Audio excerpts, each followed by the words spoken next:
Hello friends, मेरा नाम है वैभव और आप लोग देख रहे हैं कैरियर मित्रा के यूट्यूब चैनल को। दोस्तों, घटना चक्र की जो इंडियन हिस्ट्री की पूर्वावलोकन की बुक है उसकी समरी को हम लोग यहाँ पर कवर अप कर रहे हैं। अभी तक 16 चैप्टर्स फिनिश हो चुके हैं। आज जो 17वां चैप्टर है उसको देखेंगे, जिसमें कांग्रेस का जो बनारस, कलकत्ता और सूरत का अधिवेशन हुआ तो उसके बारे में क्या कुछ इंपॉर्टेंट है इस बुक में जो कुछ दे रखा है, उस सारी चीज़ों को यहाँ पर हम लोग कवर अप करने वाले हैं। तो अगर आप लोग अभी तक चैनल से नहीं जुड़े, चैनल से जरूर जुड़ जाइए। इस प्लेलिस्ट में जितने भी वीडियोस हैं उनको देखने के लिए आप प्लेलिस्ट में जाइए, उसका लिंक मैंने डिस्क्रिप्शन बॉक्स में दिया हुआ है। इसके अलावा इस वीडियो के मैसेज सेंटर में भी आपको लिंक मिल जाएगा। तो आइए शुरू करते हैं आज के अपने सेशन को। आगे बढ़ने से पहले इतना जरूर कहूंगा, चैनल को सब्सक्राइब कर लीजिएगा और बहुत कम टाइम में पूरी बुक को कवर अप करने के लिए इन वीडियोस को जरूर देखिए। अदरवाइज आप पीडीएफ को परचेस कर सकते हैं मात्र 99 रुपए में, जिसमें आपको इंडियन हिस्ट्री का पूरा समराइज्ड वर्जन देखने को मिलेगा। तो आइए शुरू करें अब आज के अपने इस सेशन को। अब आज का जो हमारा वीडियो है इसमें हम लोग यहाँ पर बात करने वाले हैं जो कांग्रेस का बनारस, कलकत्ता और सूरत का अधिवेशन हुआ था उससे रिलेटेड क्या कुछ इंपॉर्टेंट चीजें यहाँ पर दे रखी हैं। सबसे पहले तो हम उन घटनाक्रम की बात करते हैं और वो कब हुए थे उसके बारे में बात करते हैं, क्योंकि एग्जामिनेशन में कई बार आप देखते हो क्वेश्चंस आपको वो जरूर देखने को मिलते हैं जिसके अंदर चीजों को अरेंज करना होता है क्रोनोलॉजिकली, यानी कि कालक्रम के अनुसार। तो सबसे पहले यहाँ पर रस्त गुफ्तार की बात करें तो ये वो पर्टिकुलर मैगजीन थी, गुजराती मैगजीन थी, जिसको दादा भाई नौरोजी ने स्टार्ट किया था। पर्टिकुलर डेट या फिर हम कहें तो पर्टिकुलर वो ईयर जब इसको स्टार्ट किया गया वो था आपका 1851, 1851। लंदन इंडियन सोसाइटी की बात करें, दादा भाई नौरोजी के द्वारा इसको इस्टेब्लिश किया गया 1865 में। ईस्ट इंडिया एसोसिएशन की बात करें, इसको भी दादा भाई नौरोजी ने ही इस्टेब्लिश किया था 1866 में। दादा भाई नौरोजी भारतीय राष्ट्रीय कांग्रेस के अध्यक्ष रहे थे। तीन अलग अलग जो अधिवेशन हुए थे, वार्षिक अधिवेशन कांग्रेस के, उसमें ये 1886 में अध्यक्ष रहे, जो 1886 में कांग्रेस का अधिवेशन हुआ। इसके अलावा 1893 और 1906, इन तीनों अधिवेशनों में दादा भाई नौरोजी ने अध्यक्षता करी थी कांग्रेस की। इसके बाद वेलवी आयोग की बात करें तो इसका गठन होता है 1897 में, और कांग्रेस का जो बनारस अधिवेशन था उसके अध्यक्ष थे आपके गोपाल कृष्ण गोखले, और वर्ष था वो 1905 का। भारत सेवक समाज, इसको गोपाल कृष्ण गोखले ने स्टेब्लिश किया था 1905 में। इसके बाद सबसे पहले यहाँ पर गोपाल कृष्ण गोखले के बारे में क्या कुछ अभी तक पूछा गया एग्जामिनेशन में, जो इस बुक में दिया उसको कवर अप करते हैं। इनके जन्म की बात करें तो 9 मई 1866 में इनका जन्म हुआ, महाराष्ट्र के रत्नागिरी में। ये ब्राह्मण जाति के थे, उदारवादी थे ये। और इनका ऑब्वियस सी बात है, उदारवादी है तो स्वभाव भी इनका कैसा था, मतलब एकदम मृदुभाषी थे और न्यायप्रियता में ये विश्वास करते थे। और इनका विश्वास था कि देश का जो पुनरुद्धार है वो राजनीतिक उत्तेजना के बवंडरों से नहीं हो सकता, यानी कि एकदम से सारी चीजें आप चाहो चेंज कर दी जाए तो वो नहीं हो पाएगा, धीरे धीरे सुधार आता रहेगा। और ये प्रार्थना याचना का जो एक पूरा पॉलिसी था उसको ये फॉलो करते थे। 1884 की बात करें तो 1884 में इन्होंने बीए पास किया। उसके बाद ये जो राणा डे के द्वारा एक स्टेब्लिश की गई डक्कन एजुकेशनल सोसाइटी थी या सभा थी, उसको इन्होंने ज्वाइन कर लिया, उसमें शामिल हो गए और 20 सालों तक उसमें जुड़े रहे। फर्ग्यूसन कॉलेज जो पूना में है, सो उसके ये प्राध्यापक रहे और बाद में उसके प्रिंसिपल भी बने। एग्जामिनेशन में ये पर्टिकुलरली पूछते हैं कि कौन सी पर्सनैलिटी कौन से पर्टिकुलर कॉलेज से रिलेटेड रही है, वहाँ पे पढ़ाया है या फिर वहाँ पर पढ़े हैं, तो ये सारी चीज़ें याद रखनी है। तो फर्ग्यूसन कॉलेज का जब आप नाम सुनोगे तो आपको ध्यान में रखना है कि गोपाल कृष्ण गोखले ने वहाँ पर जो है अध्यापन का काम किया था। 1869 की बात करें तो इलाहाबाद कांग्रेस अधिवेशन के मंच से पहली बार ये राजनीति में आए थे। 1897 में इन्हें गोखले को और दीनशा वाचा, इन दो लोगों को भारतीय व्यय के लिए एक वेलवी आयोग बनाया गया था, उसके सम्मुख साक्ष्य देने के लिए कहा गया। इसके बाद 1902 की बात करें तो 1902 में बंबई में संविधान परिषद के लिए चुने गए। उसके बाद ये इंपीरियल लेजिस्लेटिव काउंसिल के लिए भी चुने गए थे। 1905 की बात करें तो 1905 में इन्होंने कांग्रेस के बनारस अधिवेशन की अध्यक्षता की थी। तो 1905 का जो कांग्रेस का वार्षिक अधिवेशन हुआ उसके अध्यक्ष कौन रहे? गोखले। 1905 में ही इन्होंने भारत सेवक संघ इसको एस्टेब्लिश किया था। और ये जो थे ये साध्य और साधन दोनों की पवित्रता में विश्वास करते थे, यानी कि कोई भी काम क्या करना है और कैसे करना है, दोनों ही जो है वो पवित्र होने चाहिए। महात्मा गांधी के ये राजनीतिक गुरु थे, इनसे प्रभावित होकर महात्मा गांधी ने इनको अपना राजनीतिक गुरु बनाया था।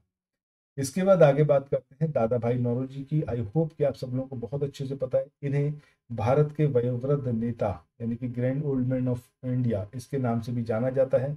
राजनीतिक विचारों से दादा भाई जो थे पूर्ण राजभक्त थे। उनका ये मानना था कि ब्रिटिश जब तक हिंदुस्तान पे शासन कर रहे हैं, सो हमारा उद्धार भी उसी से होगा, मतलब उनके शासन करने से ही। सो ये भारत में अंग्रेजी राज से बहुत लाभ हुआ है, और ये सहचर्य जो है ये बना रहना चाहिए, ये रिलेशन बना रहना चाहिए अंग्रेजों का भारत के साथ में, ये इनका मत था। 1865 में इन्होंने लंदन इंडियन सोसाइटी को इस्टेब्लिश किया। 1866 में ईस्ट इंडिया एसोसिएशन को इन्होंने इस्टेब्लिश किया था। 1892 की बात करें तो 1892 में ये पहले भारतीय थे जो उदारवादी दल की ओर से फिन्सबरी, जो लंदन वहाँ ब्रिटेन में है, सो वहाँ से ब्रिटिश संसद के ये सदस्य के रूप में चुने गए। 1886, 1893 और 1906 में ये भारतीय राष्ट्रीय कांग्रेस के वार्षिक अधिवेशन में अध्यक्ष रहे थे। दादा भाई नौरोजी ये पहले भारतीय थे जो एल्फिंस्टन कॉलेज बम्बई में गणित और भौतिकी इसके प्रोफेसर अपॉइंट किए गए थे। तो कहाँ पर इन्होंने पढ़ाया था? एल्फिंस्टन कॉलेज ने। फर्ग्यूसन कॉलेज का रिलेशन किससे रहा था? गोपाल कृष्ण गोखले थे, क्योंकि उन्होंने वहां पर पढ़ाया था। तो एल्फिंस्टन कॉलेज में दादा भाई नौरोजी ये मैथ और फिजिक्स के। तो आगे बात करते हैं 1851, 1851। यहाँ पर 1851 में एक गुजराती पत्रिका रस्त गफ्तार, इसको स्टार्ट किया था दादा भाई नौरोजी ने। सी वाई चिंतामणि की बात करें तो इन्होंने दादा भाई नौरोजी के लिए बोला कि भारत के सार्वजनिक जीवन को अनेक बुद्धिमान और निस्वार्थ नेताओं ने सुशोभित किया है, परंतु हमारे युग में कोई भी दादा भाई नौरोजी जैसा नहीं था। वहीं गोखले की बात करें तो गोखले ने इनके बारे में बोला था कि यदि मनुष्य में कहीं देवत्व है तो वो दादा भाई नौरोजी में है। इसके बाद नेक्स्ट हम बात करें बनारस का जो कांग्रेस अधिवेशन हुआ 1905 का, उसके बारे में। तो आयोजन वर्ष तो आप समझ ही गए, 1905। इसमें अध्यक्ष रहे थे आपके गोपाल कृष्ण गोखले, और कांग्रेस द्वारा सेल्फ रूल संबंधी प्रस्ताव पर सबसे पहले 1905 में बनारस अधिवेशन में ही चर्चा हुई थी। इसके बाद कलकत्ता कांग्रेस अधिवेशन 1906 की बात करें तो 1906 में आयोजित करा गया, और अध्यक्ष रहे दादा भाई नौरोजी। राष्ट्रीय कांग्रेस के कलकत्ता अधिवेशन 1906 में पहली बार दादा भाई ने स्वराज की मांग की। कांग्रेस द्वारा सेल्फ रूल संबंधी प्रस्ताव पर सबसे पहले 1905 में बनारस अधिवेशन में चर्चा हुई थी, और 1906 में कलकत्ता का जो अधिवेशन था उसमें स्वराज का प्रस्ताव जो था उसको पारित किया गया था।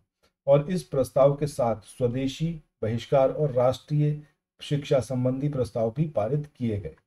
इसके बाद आगे बात करते हैं सूरत के अधिवेशन की, जो कि 1907 में हुआ। ये 23वां वार्षिक अधिवेशन था 1907 का, और ये जो अधिवेशन था ये आपका ताप्ती नदी के किनारे पर हुआ था। सूरत के विभाजन में गरम दल का जो नेतृत्व था वो किसने करा? बाल गंगाधर तिलक ने किया था। अब क्या रीजन थे जिसकी वजह से कांग्रेस का पहली बार यहाँ पर विभाजन देखने को मिला 1907 के सूरत अधिवेशन में? सो इसके पीछे जो मेन रीजन था वो ये था कि नरमपंथी जो थे वो अपने रणनीति, जो अपने उद्देश्य हैं, और जो आम जनता को अपने साथ ना रख पाने का एक कमी थी, उसको वो जो है ओवरकम नहीं कर पा रहे थे। ठीक है, नरमपंथियों ने आम जनता के बीच काम नहीं किया। नरमपंथियों की बात करें तो इन्होंने राजनीतिक घटनाक्रमों के अनुरूप अपनी रणनीति में फेरबदल नहीं किया, या फिर नहीं कर पाते थे, और वे ये महसूस नहीं कर पाए कि उनकी उपलब्धियों ने ही उनकी राजनीतिक उनकी जो पॉलिसी पूरी पॉलिटिक्स है उसको अव्यवहारिक बना दिया है। गरमपंथी ये समझ नहीं पाए कि सरकार जो है वो गरमपंथियों के भय के कारण ही उनसे बातचीत कर रही है, और गरमपंथी ये बात नहीं समझ पाए कि उनके संघर्ष में नरमपंथी उनके लिए कवच का काम कर सकते हैं। फाइनली क्या हुआ कि 1907 में सूरत में कांग्रेस का विभाजन देखने को मिला। इसके बाद आगे बात करें तो इसमें जो उदारवादी थे, उदारवादियों को उग्रवादियों में अध्यक्ष पद को लेकर जो था वो कांग्रेस में विभाजन देखने को मिला था। अब ये जो विभाजन था इसमें जो उग्रवादी दल, मतलब दल था, या फिर उग्रवादी जो तबका था कांग्रेस में, वो चाहता था कि लाला लाजपत राय को अध्यक्ष बनाया जाए। वहीं जो उदारवादी थे वो ये चाहते थे कि रास बिहारी घोष इनको जो है अध्यक्ष बनाया जाए, और फाइनली रास बिहारी बोस को ही जो है घोष को ही अध्यक्ष बनाया गया। और सम्मेलन में उग्रवादियों द्वारा 1906 में पास कराए गए जो प्रस्ताव थे उसमें स्वदेशी बहिष्कार, राष्ट्रीय शिक्षा और स्वशासन के प्रयोग को लेकर विवाद और गहरा गया, और फाइनली दोनों पक्ष जो थे, दोनों गुट जो थे वो एकदम मुखर हो गए और सामने आए। फाइनली कांग्रेस में विभाजन देखने को मिला। सो इसी के साथ ही आज के इस वाले सेशन को यहाँ पर एंड करते हैं, जिसमें हमने कांग्रेस के इंपॉर्टेंट अधिवेशन को कवर अप किया है। ऐसे ही वीडियोस को देखने के लिए चैनल को सब्सक्राइब करिए, प्लेलिस्ट को जाकर जो प्रीवियस वीडियोज़ हैं उनको ज़रूर देखिए, ठीक है।